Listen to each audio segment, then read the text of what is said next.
Gobble, gobble, Paul. I have some nuts stuck in my teeth. Moving on. Yep. Folks, today's Thanksgiving-style-ish show is brought to you by Smart Deploy, Windows migrations, new hardware rollouts, lab or classroom refreshes. Complete your project in half the time. Do it a lot better. Do it a lot faster. Check out smartdeploy.com/Thurrott. And Paul, tomorrow is the day. Which day is that? The day we cook the bird. Yeah, we're having 16 people at my house tomorrow, Brad. I didn't even think I knew 16 people. I was gonna say, did you invite the electrician, the painter, the plumber? Did I tell you how this happened? Because, we moved out here, obviously, recently. I don't like to talk about it too much, but I have two sisters in the area. And I'd said to them early on, I'm like, look, I realize you guys have your own traditions and whatever, and Thanksgiving or Christmas, whatever. I mean, we can figure out some way to swing by, but I'm not here to interrupt everything that you guys do, because, they've been here for a long time. They must do certain, you and I have whatever traditions we have. Yep. And 5 minutes later, they were all coming to my house for Thanksgiving somehow, and I don't know how that happened. I guess their traditions weren't all that interesting to them. I think they said, hey, I bet we can get Paul to cook. And yeah, well, my wife does do Thanksgiving right, but we have we got like a 23-pound turkey, and it's gonna be pretty amazing. That's a big bird. Yeah. Yeah. Yep. Speaking of big birds doing weird things, you played with VR today and played some Minecraft? I did. I was going to say I found it surprisingly enjoyable, but I shouldn't say it like that, because honestly, if you go back to those first experiences with HoloLens, the most interesting one by far was a brief Minecraft demo, right? Where, that was AR. So you had like a table, and the Minecraft world was sitting on the table, and there was a Minecraft hole in the wall, and it was all really, really well done. Mixed reality is different, right? Because now it's it's kind of in your view or whatever. And you can do it a couple of different ways, but the best way, of course, is just full immersive. And it's really kind of cool, because you hold these motion controller things out, and depending on the mode you're in, this will be like the arm, of the guy with or whatever thing he's holding, and this one actually brings up like a menu that is kind of with you as you go. It's pretty cool. And there's even a thing in Minecraft, in survival mode, night falls and the moon comes out and there are clouds and everything. And I found this like a lava hole, which was lighting up the area, which is kind of cool. And you got to watch out for the skeletons and the zombies and all that stuff. But you, even in the blockiness of Minecraft, there's this moment, which is what I always sort of thought was possible with VR or augmented reality or whatever, where you can almost lean back and just look at the sky and kind of relax, until you get killed by a zombie. But it was pleasant. It was actually kind of nice. I don't know. Yeah, well, I mean, they paid $2 billion for that software, and good. I'm happy. I'm happy it's working out for you, Paul. Well, the dream is to be able to play a game in VR, like a good game. Yeah. What you really want to be able to do is play like a Call of Duty type thing, where you're running down a trench in World War II, and it's really immersive and realistic. And it's possible that may never be possible, right? I mean, because of the weird nature of VR and how it impacts you and so forth. So, but this is pretty good. Yeah. Well, good. One other quick note before we get into the questions here. So this is a keyboard about 3 weeks ago. Yep. I'm working on a video review of it for two reasons. One, why not? Since there's so much content coming out these days from all the good sources of content creation, figured, let's do a video review of this. The second reason is I'm trying to get better at Adobe Premiere Pro, and there's a style of transition I'm going to try to play with and work on specifically for this review. So yeah, just screw it around, because things got a little too easy. So I figured let's try to make it harder with custom transition. Yep, getting complacent here. Let's do something different. Yep. Speaking of doing something different, let's dive into the questions here. First one comes from Shane. He says, I have a Surface Pro 4. Yikes. Fourth due to hardware issues. Fourth time's Does it the actually charm. say yikes? No, Or was that your editorial edition? I added that in. Okay. He says, Maybe while we do this, I should lean back and look at the sky in Minecraft in VR, and I could answer from like a VR Shay line. Oh, nice. There's the Alexa, turn on the studio. And you'll notice it did not do this yesterday. Yeah, right. It is the this kind of an unreliable nature to the way it's unreliable that makes technology so fun. Mm-hmm. Yep. After I get done drinking bleach this afternoon, maybe I will see if I can fix that. Going to go with probably not.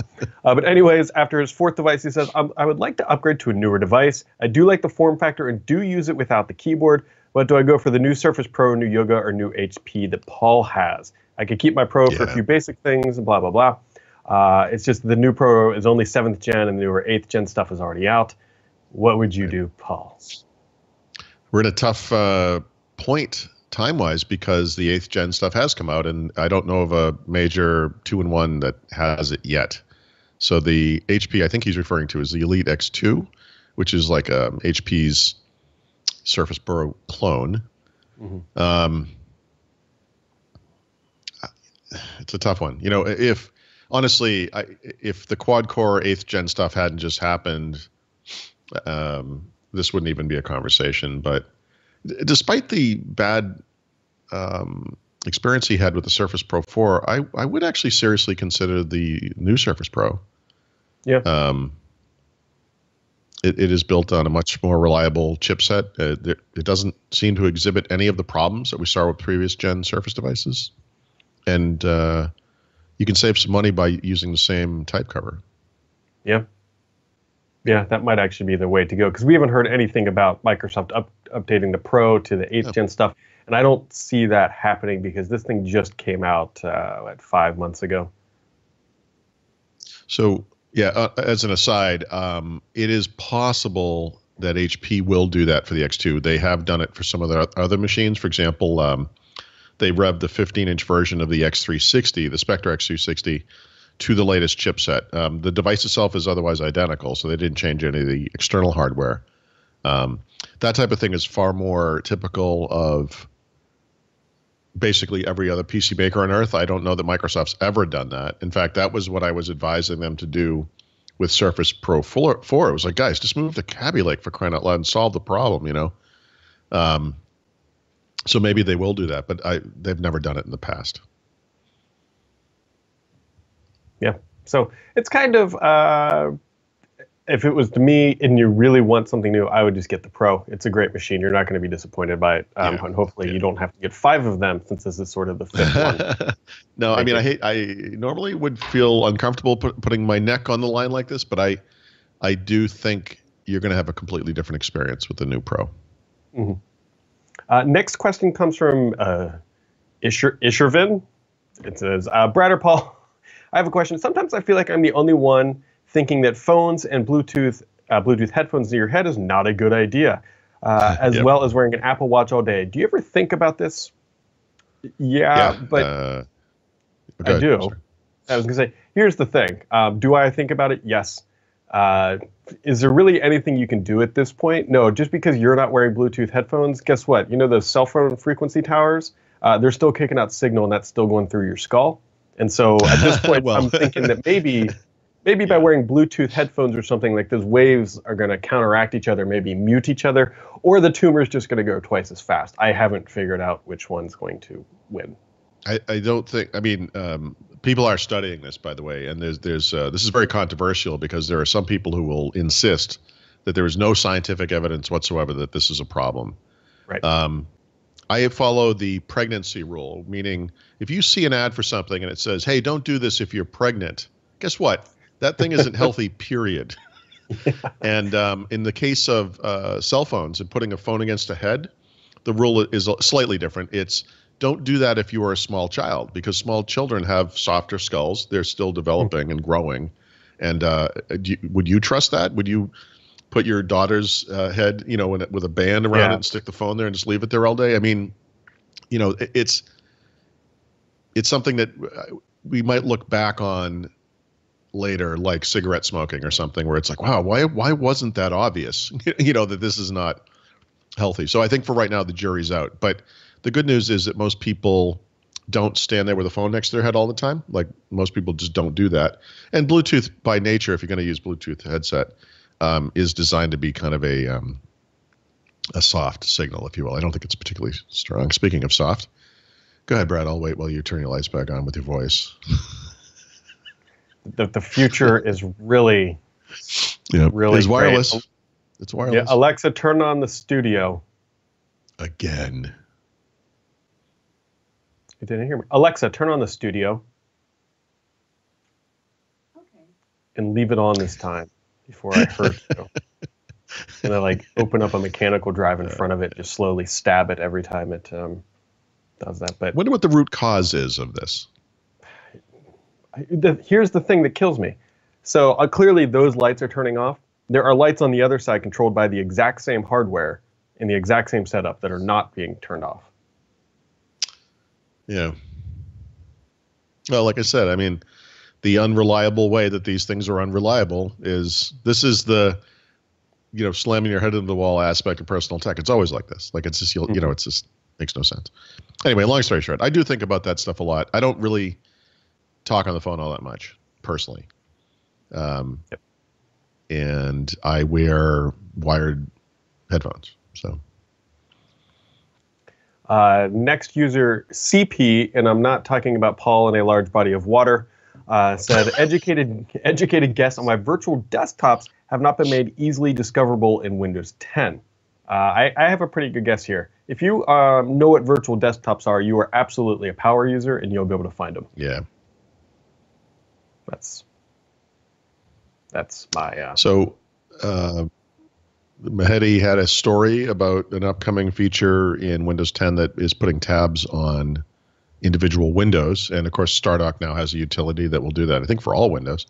Yeah. I actually think that kind of thing makes a lot more sense for the typical user than virtual desktops. Mm-hmm. It was kind of interesting to me when they added that to Windows 10. They did make it more discoverable. I think the feature is very confusing. It requires, for you to be efficient at it, you want to master all the keystrokes, of which there are many, to move between the different desktops and so forth. They're not persistent. I find it kind of odd that you can't set up here's my productivity desktop, here's my entertainment desktop, whatever, however you want to organize things, and then save it and have that be a thing. So I think they've kind of not gone far enough with it.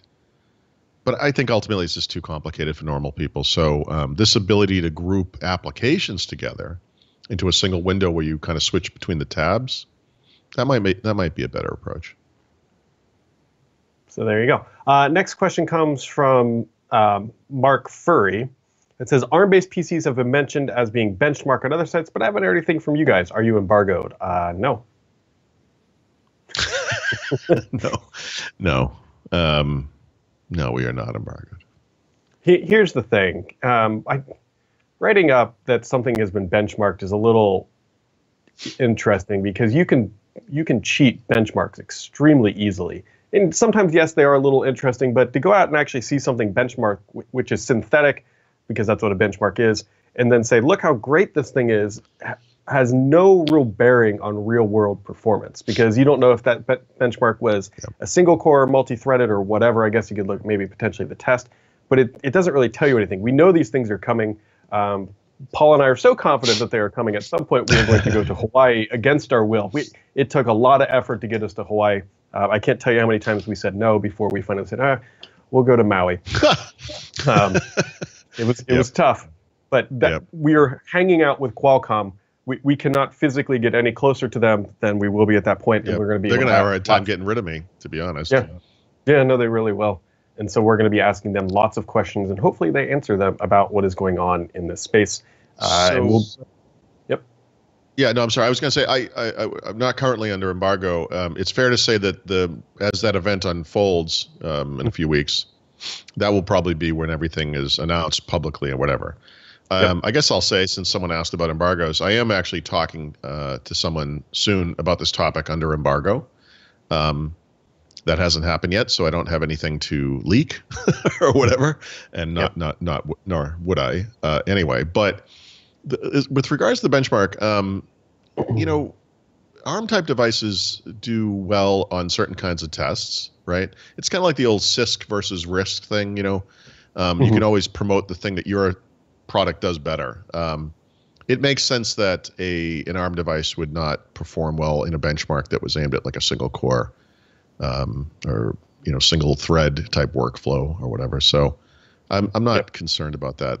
The only performance issue I'm worried about on ARM is going to be the performance of x86 apps. Yep. And we've seen some demos; they appear to work fine. And I don't think we're more than a couple weeks away from having the answers on this stuff. So I wouldn't worry about it yet. Yep, and that's basically where I'm at too. If you want a ARM-based performance, pick up your phone. Does it work all right? Because more than likely, if you're running an Android device, it's got some sort of Qualcomm chip in there. At least it's ARM-based, and so everybody already knows the performance. In the Samsung Galaxy S8 and S8 Plus, they use a different chipset in the U.S. and then outside the U.S., and I can't remember which is which. But if you have one of those phones and you can use that DeX tool, you can see how it performs at desktop scale, like projecting to a monitor. I never tried that personally. I have tried Continuum on Windows Phone, and I don't think the performance was ever really an issue. And those devices are years out of date now, so I think it will be pretty good.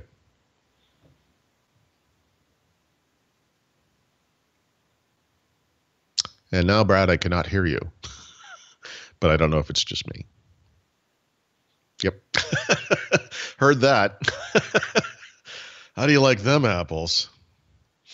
Well, he's fixing himself. Let me see if I can find the notes from the... And, that was the last question anyway. Well, isn't that nice? Okay. Yeah. Now I'm on my own. So I guess I will play Minecraft in VR while you watch me do that. I'll tell you what. Oh, he's back. Reason number 642 why I would like to go to a wired mic. It's one less thing to break in the office while we're trying to do this. Yep. How do you turn off a virtual controller like these wireless? There's no power button. I bet you just hold it down there isn't. Because I bet you just hold down the power button for a minute or two. Because they just sit here and blink. It's annoying. Oh, I wonder what that's like being around something that's annoying. Well, you're going to find out in about 2 weeks. Oh, gosh. All right. You got anything else before we sign it off for the Turkey Week? No, just mention it is Thanksgiving week, so we will be off tomorrow and the next day. But I think it's fair to say I'll be publishing some stuff regardless. I have a bunch of hardware to catch up on. I still have hardware write-ups I haven't even started. So I will be writing for the duration. I suspect Mahedi, who lives in the UK, does not celebrate Thanksgiving. That heathen. He will probably be writing as well. So. Yep, I'll get this video review up as soon as I'm done watching YouTube tutorials on how to finish it. Nice. So how meta. Yeah, exactly. That's it for today, folks. Today's show is brought to you by Smart Deploy, hardware independent imaging software for businesses with 50 to 50,000. Go check them out, smartdeploy.com/throughout. Have yourselves a wonderful Thanksgiving if that is what you were doing over the next 48 hours. If not, I am sorry that you were missing out on some of this good food. And if you're Canadian, please don't tell me that this holiday was a month ago. And we'll catch you right back here on First Ring Daily on Monday.